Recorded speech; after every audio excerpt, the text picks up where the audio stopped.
Good morning, dear students.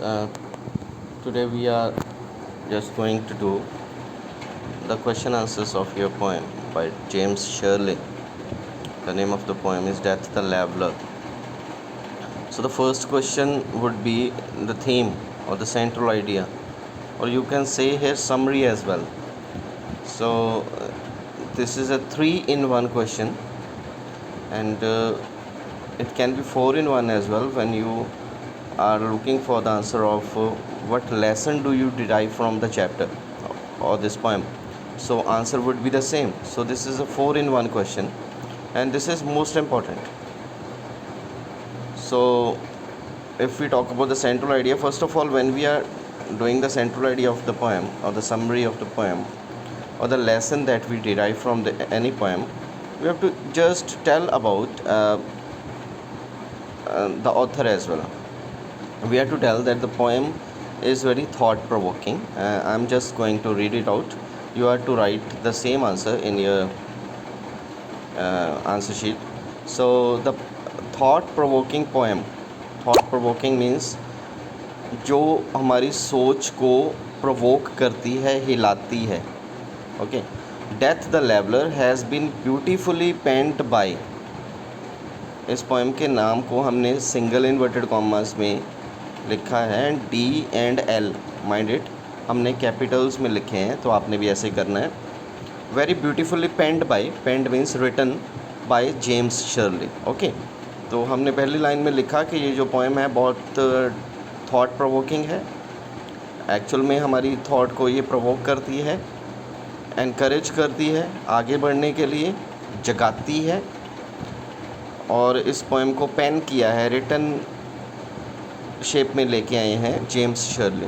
This poem has a cathartic effect on the reader. इस poem का जो effect है वो कैथार्टिक है. Cathartic means purifying. इस पोएम का जो इफ़ेक्ट है वो प्योरीफाइंग है रीडर के ऊपर. As it has a didactic burden. Didactic का मतलब होता है मन को चेंज करना. बर्डन का मतलब थीम. इसका जो बर्डन है या थीम है वो डायडेक्टिक है, मतलब मन को चेंज करने वाला है, रिलीजियसली मन को चेंज करता है.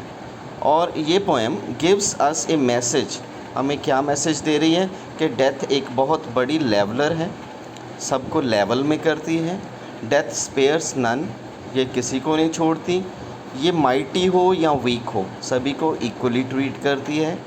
ऑल हैव टू गिवन, सभी को इसके सामने झुकना पड़ता है. गिवन का मतलब होता है, ईडियम है झुकना, और गिव अप मतलब त्यागना. अपने आप को त्यागना पड़ता है और इसके सामने, डेथ की पावर के सामने झुकना पड़ता है. तो दो ईडियम यहाँ पे आए, give in and give up. Death comes to all, death सभी को आती है. All are same before death, सारे लोग डेथ के सामने बराबर होते हैं. So one must not brag. Brag का मतलब होता है बोस्ट करना, डींगे मारना, फड़े मारना. तो so one must not brag, किसी को भी डींगे नहीं मारने चाहिए कि मेरे ये महान कर्म है, मैंने इतना अच्छा काम किया हुआ है, या मेरे पास बहुत विशाल वेल्थ है. वास्ट मीन्स ज़्यादा मात्रा में वेल्थ है. तो अगली जो वर्स है वो हमने पोएम में से उठाई है, वो हमने लिखना होता है.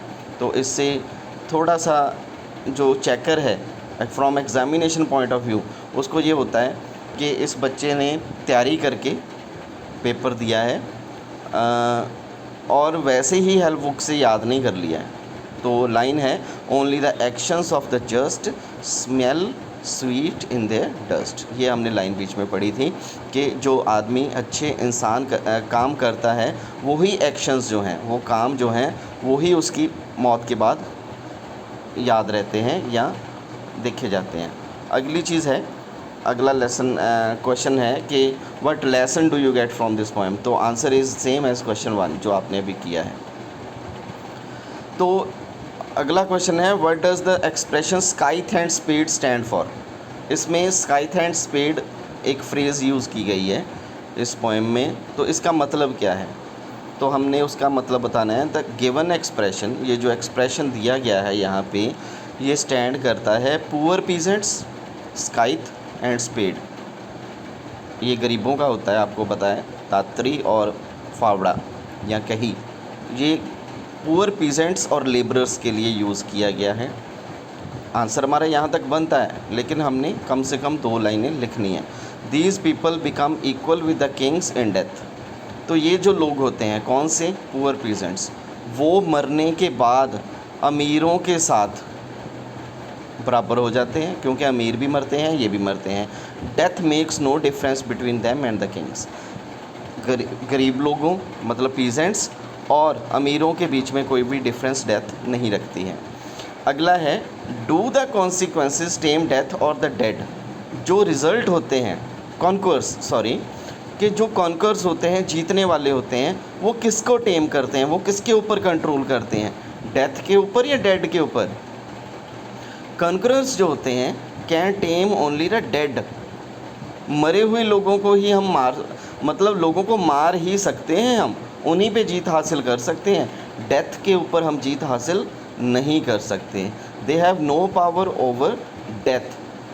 तो जो कॉन्करर्स होते हैं, जो किसी जंग को जीतते हैं, उनकी डेथ के ऊपर कोई पावर नहीं चलती।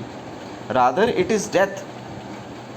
दूसरी तरफ ये डेथ ही है that one day over powers them.